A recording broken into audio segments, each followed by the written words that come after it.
Do life good. Hello lovers, I'm Kindra. And I'm Fen. We are two Queerdos On a quest to do life good. It's hot as balls in this apartment. It's a little warm. Okay, so we're going to have an episode about sex. We are going to throw a topic into the wind. Let's talk about polyamory and monogamy. What kind of relationship are you in? Besides a really hot and bothered one.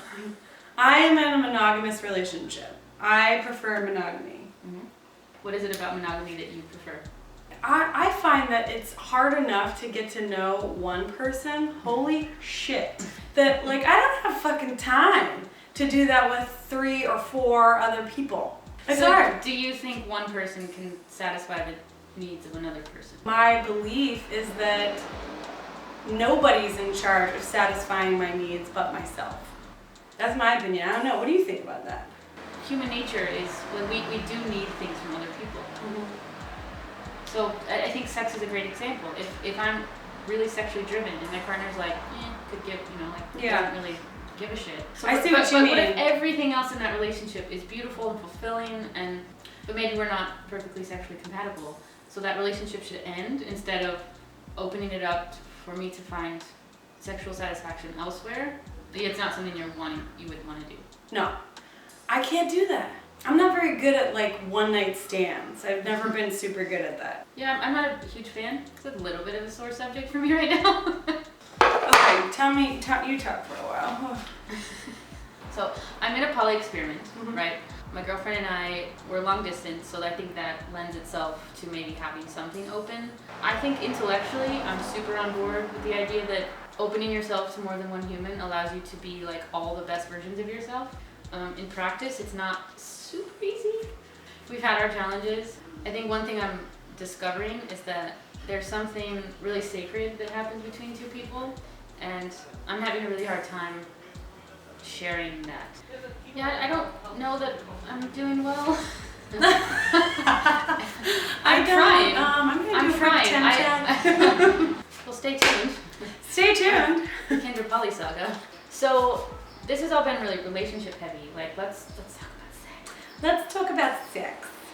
Sex is so interesting, though. Isn't it interesting? I find it fascinating. Do you know what is not talked about enough? Sex. Queer sex. I know, it's totally not. Do you know how many people to this day... Oh god, ask who the boy is or who the fork is or whatever the fuck. The fork? I have not heard that one, but wow. And a lot of the times what people say is, how can lesbians or queer women even fuck? Fools! How personal do we want to get here? We can get personal. I remember personal. I think back to my really young queer self. Mm-hmm. The shame that I felt for basically having one really clear idea of what sex was supposed to be, Mm-hmm. and not being able to be that, Right. or do that. I carried that with me for a long time. Mm-hmm. That happens to so many people. How sad is that? It's so sad. And you know what's also sad? Not just that, the shame around, not feeling like you could do what you needed to do because that's what society said fucking is, but also shame around masturbation. Did you feel shame about masturbation? Oh my god, I grew up in Mormonville. Of course I did. And isn't that, and so I didn't even do that when I was young. Because Yeah. it was And so we're doing this thing that's our birthright, and men do it 46,000 times a day, each one of them, and we do it. Every time we do it, we feel like shit. I feel great. Well, it's not a daily practice. Well, no. Thank you very much. High five to you, and good job for overcoming that shame. And me too. I do not feel shameful after I masturbate now. Thank God, right? Right. Well, I think my sexual revolution sort of happened with the settling into my gender Mm-hmm. a lot as well. That played a huge role.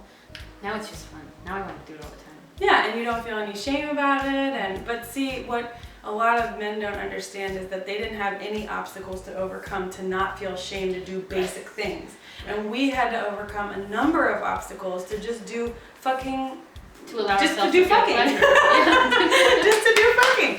Every woman I know who I've talked to about sex has said that they've had to overcome immense challenges. Yeah. Somewhere I'm insecure that if I don't, he's gonna leave me. like sometimes when like the casual thing is happening, I feel a little bit like I'm in a performative space, not to receive but to give. Oh, I do too. Definitely like You sort of feel like, well, that's what they want. performance plays a role in sex sometimes, but I guess that's when you get into the real shit, when you can strip that away and have something like real and intimate with another human. Which is why I'm struggling with this poly shit, is because I don't give that up that often. Yeah. Now you have to say it. It's safe. This is safe. This is safe on the internet. Okay, we're still working on our other 3-month project though, just so y'all know. We'll tell you an update about it next Sex time. and love may be interfering with my 3 months challenge. Anyways, thank you for listening to us babble for way too long. Be nice to yourself.